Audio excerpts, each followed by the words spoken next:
everyone.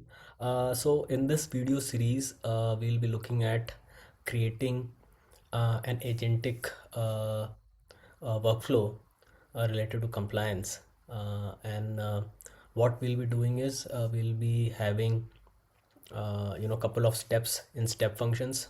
So we'll have step functions for orchestration of different tasks being done, and these tasks would be handled by Lambda and associated services, whatever would be required. Obviously, depending on the tasks, we would also require you know doing Gen AI related uh, uh, APIs, which we'll be using Bedrock. So we have Amazon Bedrock service for using an existing model or for an inference part of it. So that is what we want to do as part of agentic flow. In this particular series, we will have, as I mentioned, a compliance workflow. So idea is that you will have a file, let's say, getting created in S3 that creates an event, and then that event triggers a Lambda, which in turn triggers the step function, and the step function then starts the sequence of events which would ultimately help us do the compliance, right?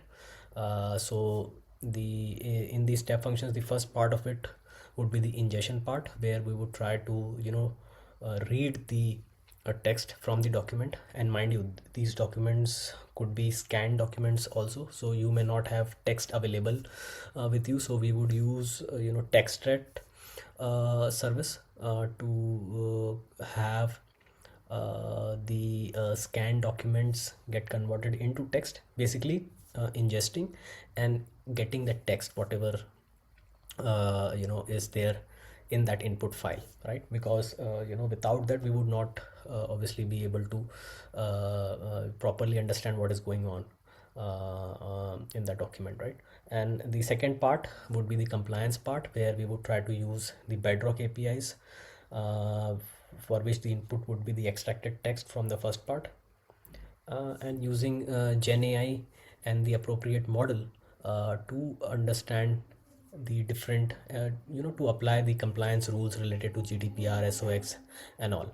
So idea is to complete this flow so that you can plug in, you can quickly change or fine tune the different steps. Let's say instead of compliance, you want to do risk analysis, and the instead of only two steps, you may have risk analysis and compliance, and then maybe approval. So all those things you can change. Idea is to have a setup ready,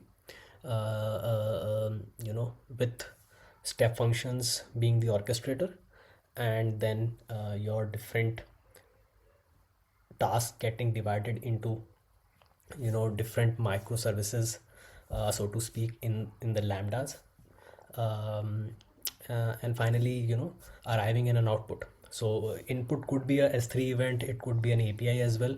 It is up to you, right? So yeah, without further ado, let me take you through the flowchart I created, so that things are clear as to what we are trying to do. So let me share my screen real quick. So in this workflow, we'll have the S3 bucket, where when a file arrives, it triggers a Lambda, which in turn triggers step functions. Now, why we need Lambda here in between? Why S3 uh, couldn't trigger AWS step functions directly? Because S3 event triggers only a few set of services, which in that list, step functions is not there. So you would need a service which gets triggered on an S3 event, and Lambda is one of them. So we use a small Lambda logic to have that getting triggered, and which in turn triggers the step functions orchestrator, right? And once you have these step functions getting triggered, then you would have the Lambda getting triggered, which ingests the files, uses texttract services to extract the text out of the document. It could be a scanned document or a normal document, for which you want to apply the compliance rules, right? And then the next part of it would be the compliance service, which would internally use Bedrock API to apply the compliance rules and give you an output, with respect to those compliance rules, right? And obviously you would want to log things in Amazon CloudWatch, so that is something which we will try to do. So this is pretty much on the architecture flow part of it. Now and plus, let me tell you that we will try to do this from scratch. So anybody who has a brand new AWS account also would benefit from this video series, because I like doing things from scratch. And we will basically have a blank repo get created, where we would want to, starting from the folder structure to creating the config to set up the AWS services, we would do on the go, right? So one more thing is that we will do the config on the AWS services with the help of Terraform configs, right? And the and since what I'm doing is whatever has worked for me, I have tried to create prompts myself, and we will try to use those prompts to quickly get things done. And I'll basically give a reference to that prompt cheat sheet to you once we are there, right? So that it takes it doesn't take much time for you to get things up and running, because a lot of times when we give generic prompts, AI or co-pilots tend to overdo things, or uh, uh, or basically doesn't do what we want at that time. So that is why specific prompts help in that case, because you don't want to create resources which you don't require, right? It would be a MVP, so we want to have minimum resources getting created, and obviously with least privileges, right? And plus, since we have to also test it out locally, the Lambda um, uh, and the step functions getting triggered, all that. So basically we have to take care of the local user part of it as well, where we would want to provide some privileges to the local user, which helps you in debugging locally, and obviously on the cloud it would be the execution role, which would do the magic, right? So obviously I would require you guys to have some knowledge on AWS, especially related to IAM. IAM is the engine behind AWS, in my opinion, because without IAM, you just talk to services left, right, center, right? And there's no constraint. But obviously IAM is there, identity and access management is there for a reason, right? So we need to understand why we require those roles and policies attached to those roles, and and various nuances related to that. So I mean, it would help if you have some knowledge in that area, and plus why you use Lambda and step functions. Basic knowledge would help in that regard, obviously. And plus if you have little bit worked in Terraform, or if you have some knowledge in Terraform, that would help as well. So let me now move towards the project structure. So what we'll do is I'll basically uh, wind this video with talking about the project structure. I'll have the project structure getting created in the next video, and we take it from there. And then I'll also show you the prompt cheat sheet I've already created that, so that we don't have unknowns getting created by AI. We only have what we require at that point in time, and we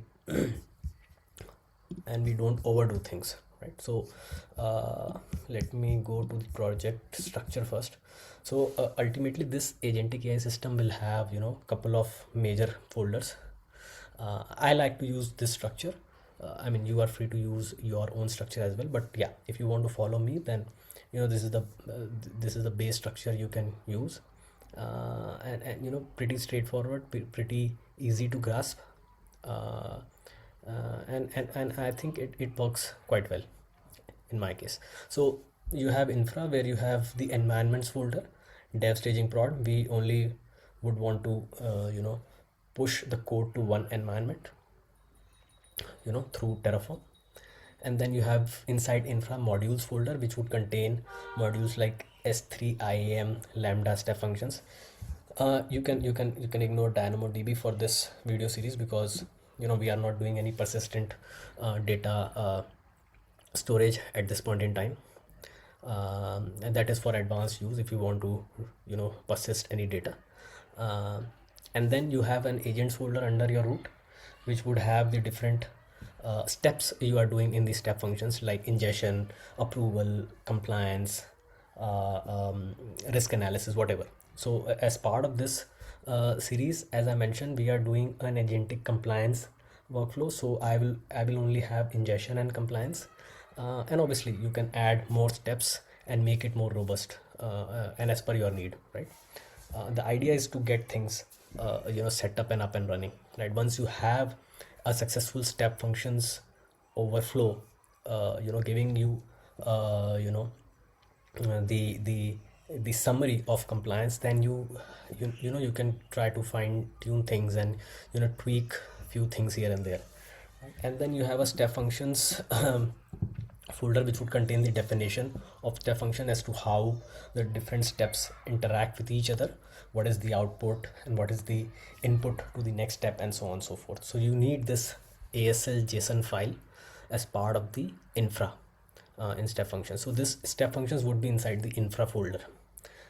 There is a shared there would be a shared folder which is basically for having any shared uh, uh, dependencies, which or services which you can share across various modules or folders, right? So I think for this POC you don't require this, so you can just ignore it for now.